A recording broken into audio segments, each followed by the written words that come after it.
गोपाल कृष्ण भगवान की जय। श्री भगवद्गीता अथ त्रयोदशोऽध्यायः। 13వ అధ్యాయము 5వ శ్లోకము. ఋషిభిర్బహుధగీతం ఛందోభిర్వదై పృథక్ బ్రహ్మసూత్రం పదచ్చైవ ఏతి మద్భిర్వనిశ్చితైః. భగవంతుడు క్షేత్రజ్ఞ విభాగ యోగం గురించి చెప్తుండు.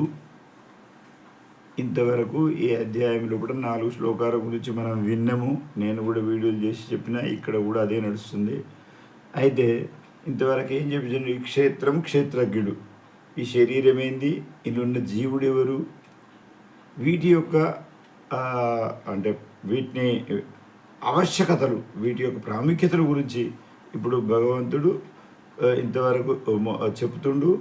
అయితే దీనికి చాలామంది లోపల ఏముంటుందంటే, ఎందుకు కుడుతుందా, ఏందిరా ఈ పరిశాని అని అన్నది ఉంటుంది. అయితే అందు గురించి దీని గురించి దీని యొక్క అవత గురించి చెప్తుండు.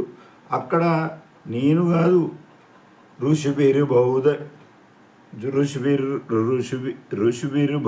గీతం, ఋషులందరూ ఈ పాటలు పాడి ఇదే శరీరం, ఇదే సాధనం, ఇది ఈ శరీరం అనే సాధనం చాలా గొప్పదని వాళ్ళు ప్రశంస చేసిరు. దీని గురించి వాళ్ళు చెప్పిర్రు.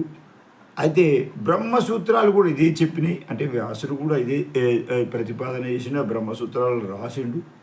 ఇది దీని చాలా అవసరం. ఎందుకనంటే మనకి ఏమవుతుందనంటే, ఇప్పుడు ఉదాహరణకు అనుకో, మనము ఈ శరీరం కాక మనకు ఒక పశు శరీరం దొరికిందనుకో, ఎద్దుంది నాగలుంది సావాలి కదా, కుక్క ఉంది హడి అని కొట్టేస్తాం కదా. ఈ విధంగా మనకు కాలేదు కాబట్టి ఇది మన భాగ్యం కొద్దీ మనకు ఈ శరీరం దొరికింది. ఇది కల్పతరు అటువంటిది.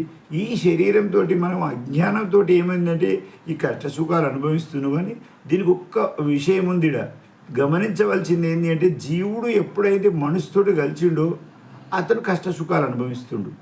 కానీ ఇవి రెండింటి కలవక విడదీసినట్టంటే మనసు మనం మయ్యర్పిత మనోబుద్ధి భగవంతునికే మనం మనసు అర్పిస్తే మాత్రం మనం అప్పుడు భగవాన్ రమణ మహర్షి అయితే అతను మనసును భగవంతుని లోపల లయం చేసిండు.